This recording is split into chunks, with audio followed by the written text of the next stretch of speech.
যে বাংলায় অবাঙালিরা যদি আর কোনোদিন কোন বাঙালি ছেলের গায়ে হাত দিয়ে হাত মুচড়া ভেঙে দেবো আমরা। তাতে দরকার পড়লে মমতা বন্দ্যোপাধ্যায়, অভিষেক বন্দ্যোপাধ্যায়দের আমরা দায়ী করব। তাদের জন্য এরকম হচ্ছে, বাড়াবাড়ি হচ্ছে। তার কারণ আজকের তারিখ পর্যন্ত এই দুষ্কৃতীরা পানিশমেন্ট পায়নি। জানেন না যে এফআইআর এ কি লেখা হয়েছে? থানা এফআইআর এ এমন ভাবে লিখেছে তাতে কেউ ধরা পড়বে না। এখন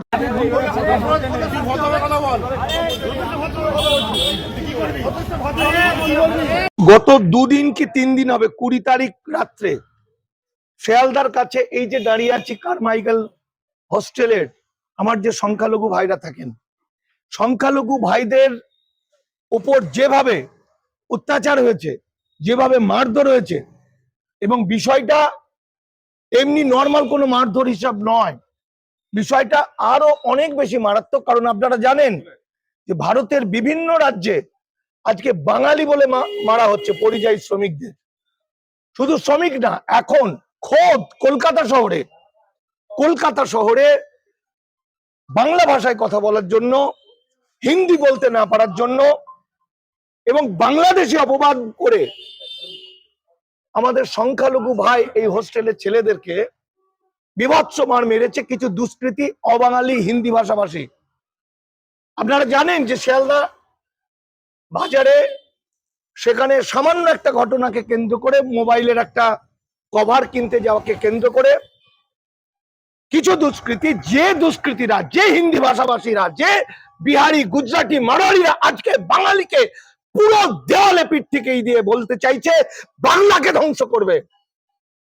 তারই প্রতীক হিসাবে আমরা দেখলাম যে এই ভারতবর্ষের প্রকৃত সন্তান আমার সংখ্যালঘু ভাইদের, আমার এই ছাত্র ভাইরা যারা গ্রামগঞ্জ থেকে এসছে, কেউ মুর্শিদাবাদ থেকে, কেউ নদিয়া থেকে, কেউ বীরভূম থেকে, কেউ 24 পরগনা থেকে, একদম পড়াশোনা করা আমার এই ভারতবর্ষের গর্ব, প্রকৃত নাগরিক। শুধুমাত্র তারা নাকি হিন্দি ভাষায় কথা বলতে পারেনি, কথা কাটাকাটি, তাদেরকে বলেছে বাংলায় কথা বলতে হবে, হিন্দি বলতে হবে ইত্যাদি বলতে বলতে শেষ পর্যন্ত ওই যে রোহিঙ্গা বাংলাদেশি যেটা চলছে চারিদিকে, সেটাকে ভিত্তি করে কতগুলো দুষ্কৃতী হিন্দি ভাষাভাষী তাদেরকে প্রচন্ড মারধর করে। মারধরটা এমন ভাবে করেছে, আপনারা সবাই 2-3 দিন 4 দিন ধরে, 2 দিন ধরে বিভিন্ন মিডিয়ায় দেখেছেন। স্টিক করে মেরেছে, হকি স্টিকে মেরেছে, এবং এমন ভাবে তাদেরকে মারধর হিটার দিয়ে মেরেছে যাতে এই দুষ্কৃতীরা, হয়তো এরাই কোনো খুনি বাহিনী, এরা এমন ভাবে মেরেছে যাতে বাঙালিকে শিক্ষা দেওয়া যায়।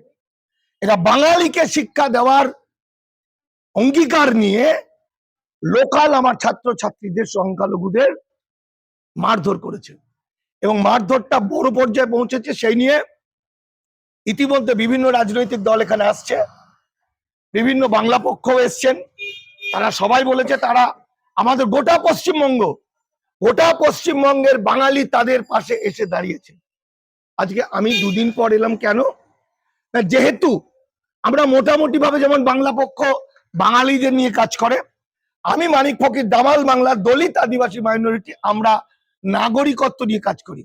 কিন্তু যেহেতু এখানে বিষয়টা পুরোপুরি নাগরিকত্বের দিকে, অর্থাৎ বাংলাদেশি এই যে শব্দটা, এই যারা এদেরকে মারধর করেছে, প্রথম কথা হচ্ছে আমার এই সন্তানরা, আমার এই ছেলেপিলেরা, এরা এই ভারতের প্রকৃত নাগরিক, যুগ যুগ যুগ যুগ ধরে সংখ্যালঘু। যদি তা নাও হতো তাহলে আজকে রাইটার্স, আমাদের নবান্নর 50% বড় বড় অফিসার, আইএস আইপিএসরা অরিজিনালি বাংলাদেশি। আমার বাংলাদেশের পশ্চিমবঙ্গের যে নেতা মন্ত্রীরা আছে তারা অরিজিনালি বাংলাদেশি। আমরা বাংলাদেশকে ঘৃণার শব্দ বলি না, আমরা বাংলাদেশকে ভালোবাসার শব্দ বলি।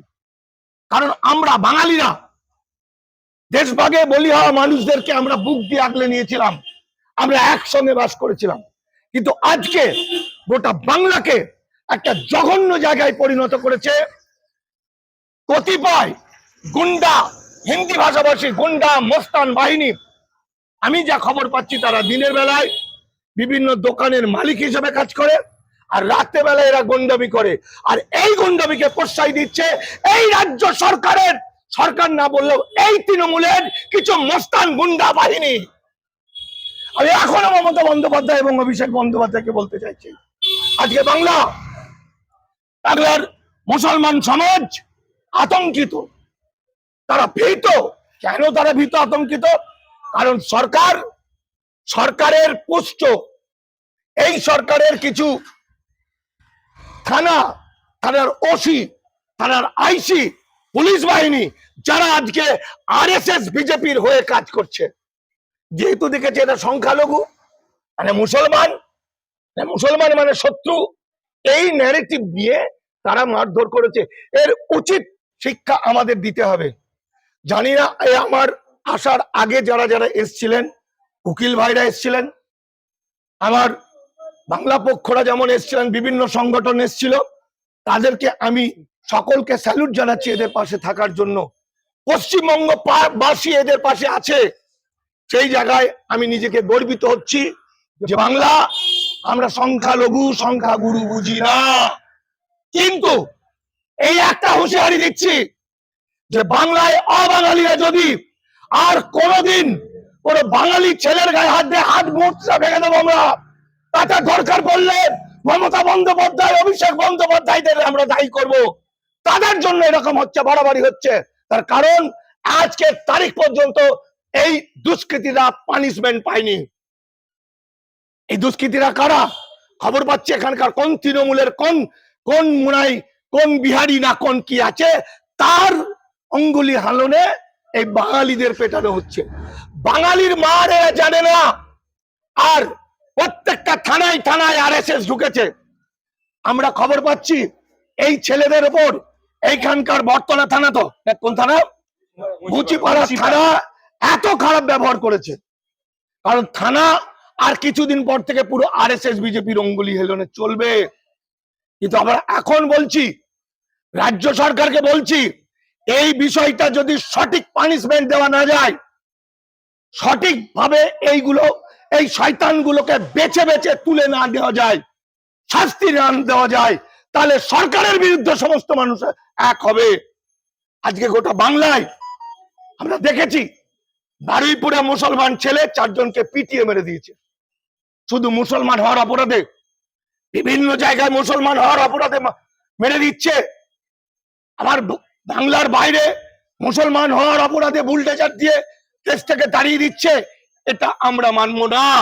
আমরা বিশ্বাস করি এই সরকার সংখ্যালঘুদের পাশে যেমন আছে, সংখ্যাগুরুদের পাশে যেমন সেরকম আছে। কিন্তু এই সরকারের নাম ভারিয়ে যে অবাঙালি মস্তান বাহিনী মস্তানি করবে, তাদের হাতের মুঠো আমরা ভেঙে দেবো, চোখ গেলে দেবো, এত বড় ক্ষমতা এই বাঙালি জাতির আছে। আজকে ভাবতে লজ্জা লাগছে। আজকে সবাইকে বলছি, যারা এদের পাশে এসে দাঁড়িয়েছিল, তারা প্রথম দায়িত্বটা পালন করেছে, কিন্তু তারা এখনো জানেন না যে এফআইআর এ কি লেখা হয়েছে। তারা এফআইআর এ এমন ভাবে লিখেছে তাতে কেউ ধরা পড়বে না। এক অর্থে যে 1 জন 2 জন ধরা পড়েছে, একটা দোকানদার, তার একটা কর্মচারী, তাও আবার বেছে বেছে মুসলমান। এটা বুঝিয়ে দেওয়া হচ্ছে এটা নাকি মুসলমানরা করেছে। কিন্তু না, বাংলা এবং বাঙালিকে যদি থাকতে হয়, তাহলে যেভাবে বাঙালি মানুষ প্রতিবাদ করছে আজকে গোটা পশ্চিমবঙ্গ জুড়ে, সেই একইভাবে আমরাও প্রতিবাদ করছি। অবাঙালিদেরকে সাবধানে বুঝে শুনে বাঙালির সঙ্গে ব্যবহার করতে হবে। ওটা ভারতবর্ষ আমাদের সবাদের, আমাদের কাছে বাংলায় বাঙালি অবাঙালি বলে কিছু নেই। তবু আমরা বলবো, অবাঙালি ভাইরা, হিন্দি ভাষাভাষীরা নিজেদের যদি সংযত না করে, তাদের হাত পা মুচড়ে দেওয়ার ক্ষমতা আমরা রাখি। আবার একবার লাস্ট কথা বলছি, এই সরকারের এখন দায়িত্ব তার প্রমাণ দেওয়া। তারা বাঙালির সরকার, তৃণমূলের প্রমাণ দিতে হবে এটা বাঙালির সরকার। কোন গুজরাটি, মারোয়ারি, বিহারি এবং অবাঙালি ভাষাভাষীদের মস্তানদের সরকার নয়, কোন গুন্ডা বাহিনীর সরকার নয়।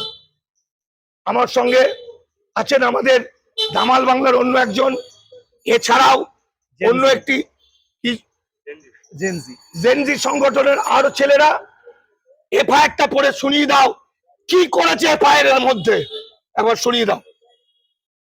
আচ্ছা, আপনারা আশা করি সবাই মোটামুটি যে ছবিগুলো আপনাদেরকে হয়েছে দেখানো আগেই, কিভাবে তাদেরকে মারা হয়েছে আমাদের যারা স্টুডেন্ট কারমাইকেলের, কিন্তু অদ্ভুতভাবে সেখানে যে সেকশন দেওয়া হয়েছে সেই সেকশনটা হলো 117-4 আর 118-1।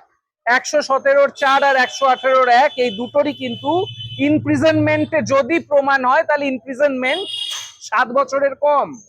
অর্থাৎ এগুলো যদি করা হয়, অর্থাৎ এতে যদি তাদেরকে কিন্তু জুডিশিয়ারি অর্ডার দিলেই কেবলমাত্র তারা অ্যারেস্টেড হবে, অর্থাৎ পুলিশ সরাসরি নিজে কোনো দায়িত্ব নিল না।